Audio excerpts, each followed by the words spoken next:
All right, what's going on, everybody? This is Coach Bronson. This is my weekly Tuesday live. I'm here to answer questions, hopefully help you guys clear up any confusion, misconceptions, myths about health and fitness. There's a lot of bad information out there. There's a lot of conflicting information out there, and this is your chance to ask questions and get things cleared up so that you know what your best options are to help you move forward in your health and fitness journey. I am actually right now, as I wait for people to pop on, it's always interesting to see how people uh, see what's going on and hear about you guys' issues and questions. While I'm waiting for people to get on, I like to usually I have things to talk about. Tonight, I don't really have anything to talk about. I have a project that I'm working on, looking at uh, some information right now about ketogenesis and this is and I'm learning. I'm actually working with some people in the space. If you're familiar with Bart K, him and I have been having some dialogues about some different things over the past couple of weeks, and he's helping me understand some things about energetics, which is fantastic. There's a lot of questions about how the keto diet works when it comes to physical exercise science, how it fits into the existing model of the three metabolic pathways. I think there's a fourth pathway that we don't talk about when it comes to ketogenesis, and we're talking about how can we understand it better and explain it in a way that makes sense and could potentially help people understand how being fat adapted fits into the exercise science space. So that's what I'm working on right now. That's one of the things I'm working on right now. Hey, what's up, Juliana's on? What's up, Coach? I'm out walking. You're walking. Fantastic. I love it. Hopefully you did some lifting today too, or tomorrow, or yesterday, something like that. You don't need to lift every day, but lifting frequently. Um, if anybody's interested, I just put up a video. We got our video from our video creator, editor, I don't know what the right word is, videographer that we had for Antithetic in July, the event that we held in Columbia, Maryland, Baltimore area. And he did a little recap video that was fantastic. He did a fantastic job. So shout out to Tony at Co-op Media. Go check out the website, antithetic-conference.com. The video's up there, information about when the next event is. It's going to be in July of next year as well. And we're really excited. We got more information coming. We got more videos. We got videos of all of the presentations that will be getting posted. And I think we got some other stuff. We got some interviews and some things like that from the event that will come out every so often, right? As we lead up to next year, and we try to get you guys excited for the event next time. Bubbles Has Rules says Antithetic rocked on my calendar for next year. That's fantastic. We loved having you guys there. Next year, we're going to be expanding a little bit. We've got a couple ideas on doing some additional things to make it a little bit more interactive. And we're probably going to make it a little bit longer. So this last one was like a half a day Friday and then all day Saturday. This one next year, we'll probably do a longer period of time on Friday and maybe about the same time on Saturday, but also have some things happening on Sunday for specific individuals. We're not ready to let that one out yet, but we'll just say there's going to be an option for some specific, very focused information and training on Sunday. That's going to be super special. So we're working on that. All right. So we got a few people on.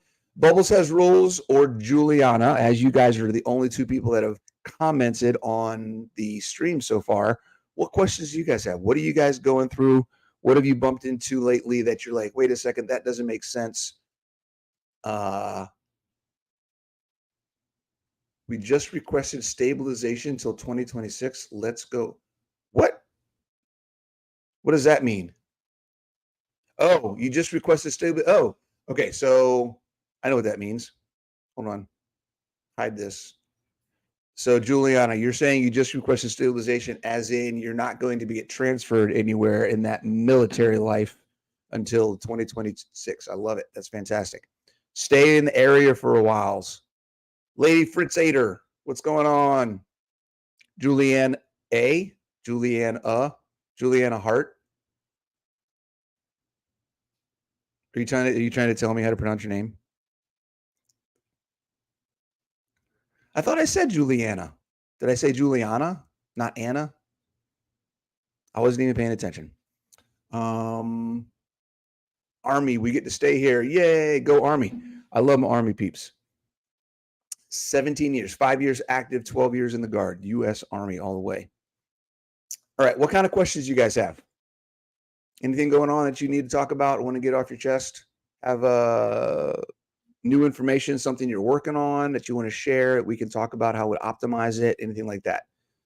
If you guys didn't know, if you haven't seen on my channel, which you're on my channel, I put a video out yesterday talking about some of the mistakes that I see a lot of women make dealing with menopause, based on a lot of information and things that I've done over the years, have seen what actually works.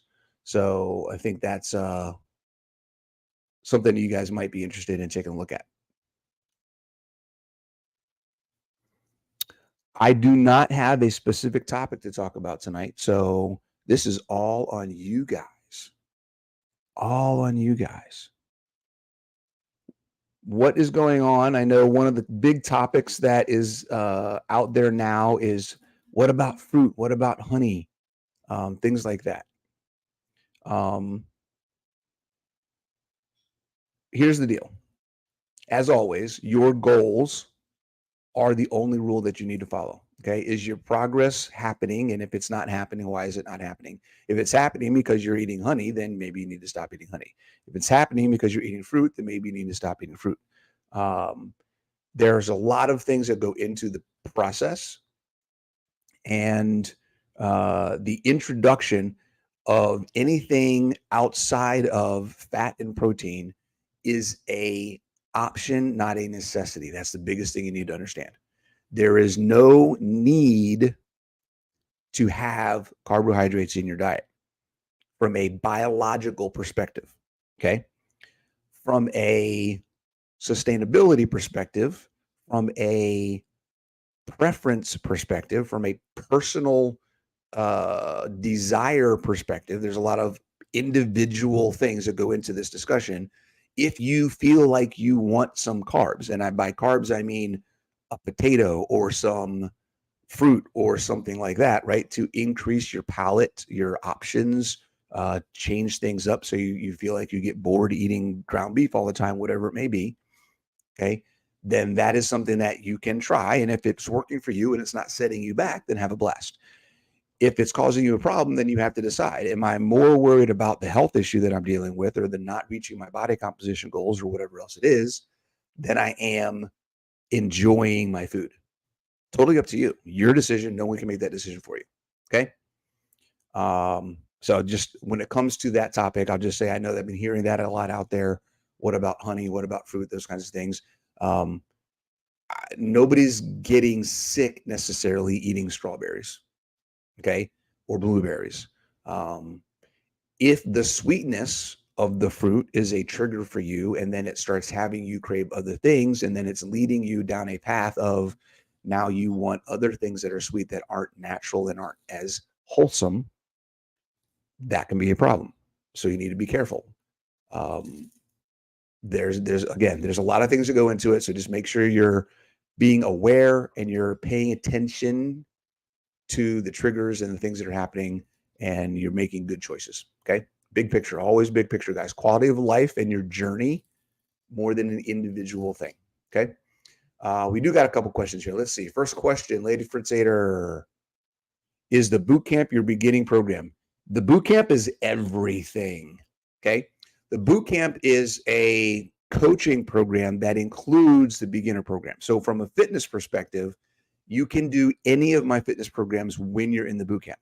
The boot camp is just a structure that allows you to have an option for fitness with some guidance. If you have questions, you can ask. It gives you a community. So there's other people that are doing fitness programs in there as well. It also gives you individual coaching from a support mental work, right? Self-awareness, working through habit change, working through behavior change, working through identifying your why and your why not and your triggers and all the different things. And that one-on-one work with a coach every week. You to check in, you get feedback from your coach, and it can help you move forward. You have support. So, and then there's calls. Every week we have some kind of a call, whether it's a group call with me and everyone in all my programs, whether it's a group call with a group expert that I have come in. Like last week, we had Coach Jen Winkler in. Next month, we're going to have Pim Jensen in talking about mindset and a bunch of different things. So every week we have a thing. And then in your individual team, you have your coach. At twice a month, you have a group call with your coach. So you get to have some FaceTime with your coaches. You get to have some FaceTime with me. You get to have some FaceTime with experts that are all over the community. That happens on a regular basis. Like I said, every week we have some kind of a call. You get weekly check-ins, you get exercise, you get nutrition planning. We help you find your macros and track how everything's going, help you keep an eye on what the things are involved in your progress other than just weight. So we're looking at your body composition. We're looking at how you're feeling. We're looking at your biometrics. We're looking at your biofeedback. We're looking at your fitness and the things that are happening in your physical ability. We're helping you keep an eye on all those things so that you're not just stuck on how much do you weigh or how much is this one thing happening. If this one thing isn't happening, then I must not be making progress, because that one thing may not be happening, but there may be 8 other things that are getting better, that if you don't think about those and don't look at those, you're never going to see it. So the boot camp is literally everything. And when it comes to fitness, that's just one of the options you can choose: the beginner, the intermediate, or the functional. All the options are there for you, and you can start wherever you want. And ideally, a lot of people start with the beginner and then they work up. As they work through the beginner, they get better. They work into the intermediate, they get better. They work into the functional, they get better. And then it's just a progression that you can be in there for a long time. The boot camp is not something like a lot of other programs where it's just an 8-week or 12-week or a 90-day thing, something like that. The boot camp is ongoing. I want you to have an option that you can stay with and work with and grow in as you learn how to do this and manage your health and fitness on your own. The idea is to help you learn so that you have what's the word I'm looking for? You have a support system as you grow. Eventually, you're not going to need the boot camp. Eventually, you're not going to need me. Eventually, you're not going to need my program. Eventually, you're going to not need anything that I have to offer, because you're going to have the education and the information and the practice and the experience of doing it for yourself. That's what I want. I want you to be able to learn how to do it for yourself and then take it and grow and share it with other people. That's the whole idea. Hope that answers your question, Lead Fritz Ader. Right. So yes, the boot camp is the beginner program. The boot camp is also all of the programs. All right. What else we got here? We got how do you stay focused when you don't have a challenge? When I do 75 hard, I'm 100% in for the 75 hard days, and after that, I can't seem to keep going on my routine without the challenge. Okay. The reason you're not being consistent without a challenge is because you don't know why you're doing it in the first place. Challenges are most often used as artificial purposes of doing something. I'm doing this because I'm in the challenge, and I have to do it because I'm in the challenge. If you don't have that external thing that's putting that accountability around you, you don't have your own reason. So what you need to do is you need to figure out what is it you're looking for. Okay, this is where the 7 levels of why, this is where the big why not activities and exercises really can be helpful, because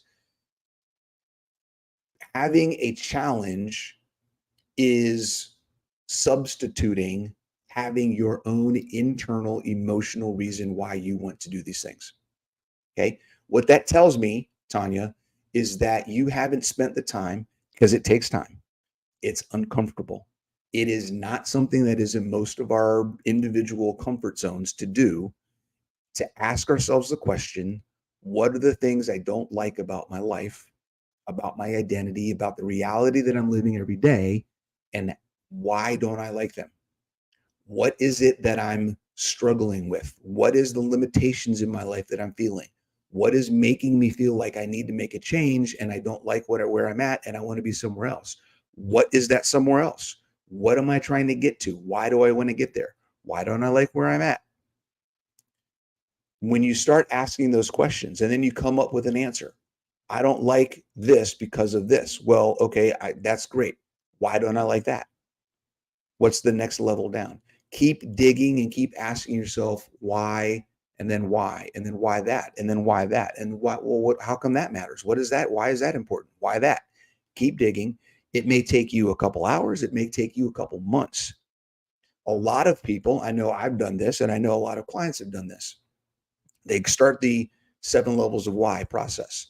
They spend 15 minutes, 20 minutes, an hour thinking about stuff. They come up with 1 or 2 things. They feel like I think I have a good idea why I want to do this. Why do I want to make these changes? And then things get hard and they feel like I just don't want to do that anymore. And then they realize, wow, I don't have a deep enough why. And then they start working on it again. And it can take several iterations, several tries of digging and digging and digging. And the more you dig, the more you build a habit of the thought process of asking yourself why, the easier the answers start coming until you find something that, and here's the key, Tanya, you need to find a why that makes you cry.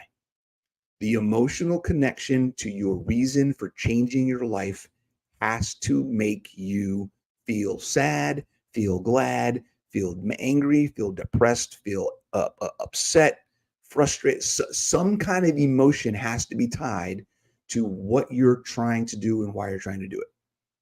Okay. When you get there, you won't need the challenges anymore. Okay. That's what you got to do. Work on the 7 levels of why. If you haven't gotten my book, go on Amazon, get the Ultimate Ketogenic Fitness book. In the book, there is a link for a download. I have the Ultimate Ketogenic Fitness Toolkit. Okay. Go get the book. There's a QR code and a link in the book. You can download the toolkit. In the toolkit is the entire process of how to walk through the 7 levels of why, the big why not, how to come up and set goals. All of that stuff is in there for you to work through. Okay. Mindset is a huge piece to the process. It's one of the 3 pillars of improving your quality of life. And I highly recommend you go get the book, get the download, and walk through that process yourself. Okay. It's going to help you get going, start going, keep going, and then not stop and not stall and just stick through whatever you're going through, because you're always going to have that emotional connection to what's going on. Okay. I hope that helps, Tanya. Emotion is the key. You have to build your emotion on the reason you're doing it. It has to be stronger than the reason you don't want to do it. Okay. Let's see. Juju B, Juliana, you got me. Juliana says, I'm just going to say the biggest takeaway from Antithetic was when listening to people to think of who the message is for. That was totally simple. Yes, so simple, but so huge. Yes. Okay. So what she's talking about, we're listening to people out there like me. There's people out there listening to me who may hear me say something and go, oh my God, I got to do that, before they've even thought about, am I talking to them? Is what I'm saying applicable to their situation? And there are things that I say that are not applicable to everyone. Shocker, right? There are things that a lot of people say, individuals, okay, influencers, doctors, coaches, whomever on the internet, that aren't applicable to you in your situation. You're different. The people that they normally work with are different. The training and the experience and the focus of what they do is different. And where you are in your journey is different, and it doesn't apply to you. So learning how to take the information, understand the principles that are being applied, and then ask yourself, is that an execution of the principle that I need to look into for my life? Or is it something that doesn't fit right now? Okay. That's a skill that needs to be learned. You got to practice. Okay. Experiment. Nope, that didn't work. I got to remember that. It's not for me right now. And then move on. Great point, Juliana. Becky says, hi, Coach. Hey, what's up going on, Becky? How you doing? Hey, Deb, how are you doing? Lindy H from Australia, regarding carnivore. What's this question here? Why do some people lose weight eating lots of fat and others like me do not? Great question. First thing, Lindy, before I get into too much of the detail, I could spend an hour talking about this. I have 2 or 3 videos on this channel that you can watch. One, I think, is called you're eating too much fat. The other one, I think, is the interview that I did with Kelly Hogan, where we talk about high protein versus high fat. And then there's another one, I think I titled it "You're Doing Keto Wrong," something like that. There's a few videos I have out there. I also have a video out there about how not to use calories, how to look at functional versus fuel macros, things like that. So there's a bunch of info in my different playlists. I have a nutrition playlist. I have a quality of life playlist. Some of those videos are there. So please go watch those, Lindy. Those will get into much more detail about this discussion. Okay. But in general, basically, I'm going to try to make this simple and understanding. There's two major phases. There's actually three phases of ketogenesis, of becoming keto and fat adapted. The two main sections that all these phases fit into is when you're starting to get keto adapted, and then once you're there and how you maintain it. Okay. The first phase can be beneficial to people who are overweight, who are not adapted, and they're trying to improve how their body processes and utilizes fat. Okay. Their body is not used to breaking down fat. The process of lipolysis is not something that their body's ever had to do. Okay. Breaking down fatty tissue into fatty acids to be then turned into fuel and then ketones for more fuel and all those things. Okay. So yes, that is step number one. Part of the way that we do that is what we kind of call priming the pump. Eating a little bit more fat helps your body understand and practice, build the efficiency of using fat for fuel. The more it can take that front end of, okay, I know how to use fat for fuel. Now I'm getting better at breaking down fat on my body to then be used for fuel. We now move into the shift of being fat adapted, where initially doing that is helping the body process energy and fat, and it's just working better. Everything's happening faster. Your metabolism speeding up. Your mitochondria is working better. All the things. Okay. That process at some point in time will stop working if you are shoving fat in your face. Okay. It happens every single time, 100% of the time. Okay. At some point in time, if you are eating more fuel than your body can use, it will start storing it, period. That does not change. Now, I'm not talking about calories. Okay. I don't want anybody to get confused. I'm saying, oh, calories in, calories out. That is not what I'm saying. What I'm saying is your body needs a certain amount of fat to be ingested every day. Anything above that, it can't do anything with it. It's got to store it. Okay. If you have body fat on your body that you're trying to lose, once you become adapted and your body is now good at breaking that fat down, the more you take in, the less it's going to use off your body. At some point in time, no matter how much fat loss you have had initially getting started, if you keep shoving fat in your face, it will stop. Period. 100% every single time. 90% of my clients are people that has happened to. Okay. People that are stuck. I've been keto for 6 months. I've been keto for a year. I've been keto for 3 years, 5 years. I can't lose any more fat. I'm stuck. Okay. You're not eating enough protein and you're eating too much fat 90% of the time. Or that's a whole nother aspect of fitness and building muscle and working out and a bunch of other things that need to get added too for most of the case. Because a lot of people start with nutrition, then they never do the fitness as soon as they should, which should be immediately for a lot of reasons. But because we hear it's all about what you eat, we forget that our body has to actually function. And if we don't exercise, it's not functioning. Don't get me on a soapbox. That's another discussion. But once you're in that adaptive phase, you drop the fat down, you maintain the protein. And I'll be honest with you, whether you're a beginner or whether you've been doing this for 10 years, your protein should always be higher than it probably is. I'm not saying high, it doesn't need to be 200 grams, but most people need more protein. And it doesn't matter what stage you are in the process, your body needs more protein. Okay. It's not about being high fat versus low protein. If you are low protein, you are also low nutrition. Okay. And part of the reason you are losing weight is because you're starving yourself. Okay. If you want something that is sustainable, that's not going to cause a weight rebound when you make a change in your diet, then get that protein up higher sooner, increase your metabolic function, increase your muscle mass, and you will maintain your weight loss for longer and it will be more steady along the way. Okay. Something to think about. Hope that answers your question, Lindy.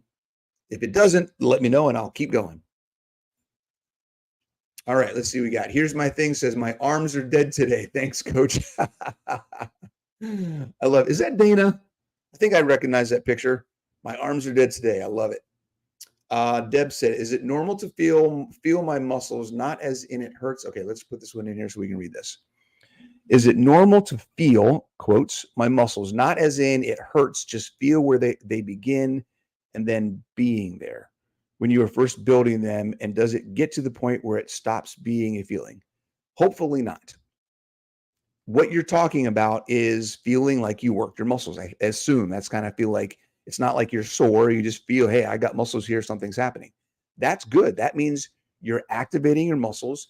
They're responding to the work that you're doing, and they're hopefully growing. Okay. That is something that I've been doing this for 12 years, guys. I look for that all the time. My workouts, I want to feel like I did something every time I work out. So that is definitely something that you're looking for. That's part of the feedback that you get from your body. If you do a workout and then you don't feel anything after the day or two after, you feel nothing, it's very likely that you didn't provide a stimulus. And I'm not talking about pain, but you should be able to feel, hey, I can feel like I did something. Okay. Like you said, I like how you did, quotes, feel my muscles. It doesn't hurt. It just, I feel there's something there. Like it's like, I can feel it growing. Okay. That's kind of what you're looking for. So I think that's fantastic. I think that's great. Keep doing it. Good job. Let's see here. Is that gone? Okay, that's gone. Awesome. That is Dana. All right, I forget my name. Yeah, it says, here's my thing, Dana. That's your name on here on YouTube, is here's my thing. What is your thing, Dana? What is your thing? All right. Lindy says, thank you. I finally understand. Yes, I'm focusing on higher protein. Fantastic. Good. Good, good, good. All right, let's see. What do we got here? We got Jennifer. I realized that the more I move, the less my knee hurts. I am doing BBBE for 90 days to get relief from autoimmune issues. I have MS, ulcerative colitis, and celiac. Okay, that is going to be awesome for you. BBBE is, I fully expect to see that you see some improvement in those issues. Knee pain, many chronic pain issues in most joints. As long as, if you've worked with somebody particularly, hopefully you've worked with somebody, you have some idea of what's going on and the best way to address it. But a lot of things when it comes to chronic pain can be removed, completely removed from your life just by getting stronger. A lot of the pain that we feel in our joints is the lack of muscular strength causing extra stress on parts of our body that aren't meant to handle that work. Okay. So that comes from having, weak legs. Your knees are going to hurt. Your hips are going to hurt. Your ankles are going to hurt. Build muscle and strength in your legs, and those things will go away in many cases. Having back pain often is a result of having weak abs, weak core. When you build that core strength and you learn how to brace your body and control your torso better, amazingly, your lower back pain goes away. It's not because you have a weak back. It's because you have an overworked back. Your back is doing the job of the front and the back of your body because the front of your body isn't doing what it's supposed to be doing, right? And the sides of your body aren't doing what it's supposed to be doing because your core goes 360 degrees around your body. It's your front, it's your sides, it's your back. So if the spine is the only solid piece of material in your core, right? Everything else is muscle. So if the muscle is weak in your core, the bone structure of your spinal column is the only thing there to support everything in your torso. That's why you have back pain. You need to get stronger abs, right? So I hope that helps bring some things, right, to light when it comes to pains. If you're feeling pains, right, it's not about the issue. Most of the time, it's not the problem isn't where you feel the problem.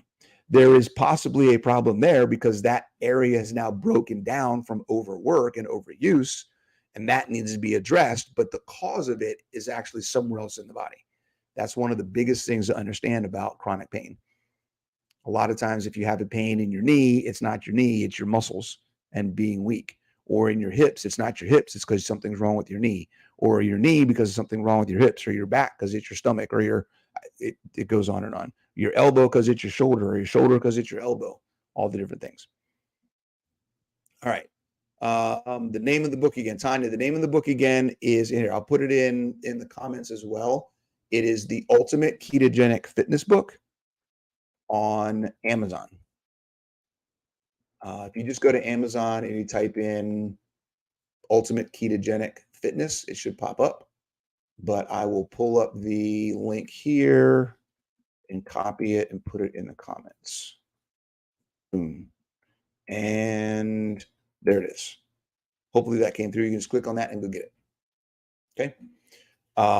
Yeah. And speaking of books, I have my next book is in editing right now. I got my first section back last week. I'm expecting another set of it to come back in a week or so. But it's looking really good. The editor is doing a fantastic job.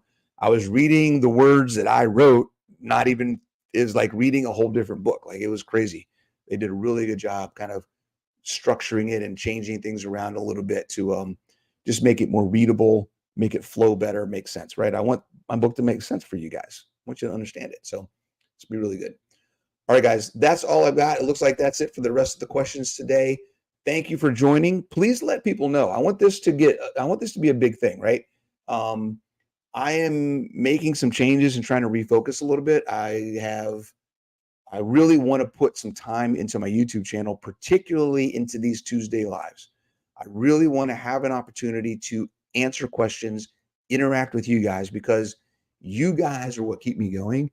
And being able to hear the things you're struggling with helps me create content, helps me answer the questions that are really pressing in your minds right now without me having to guess and figure out, well, what am I seeing other people talk about? This is my opportunity to hear directly from you and know if the things that I'm talking about are actually helping or not. So please, if you would do me a favor, if you're not subscribed to this channel, please subscribe to the channel. Share this with other people that you know so that they can hop on every Tuesday evening and we can have a big whole community chat. Okay? Take it easy, guys. Have a great rest of the week, and I will see you next week.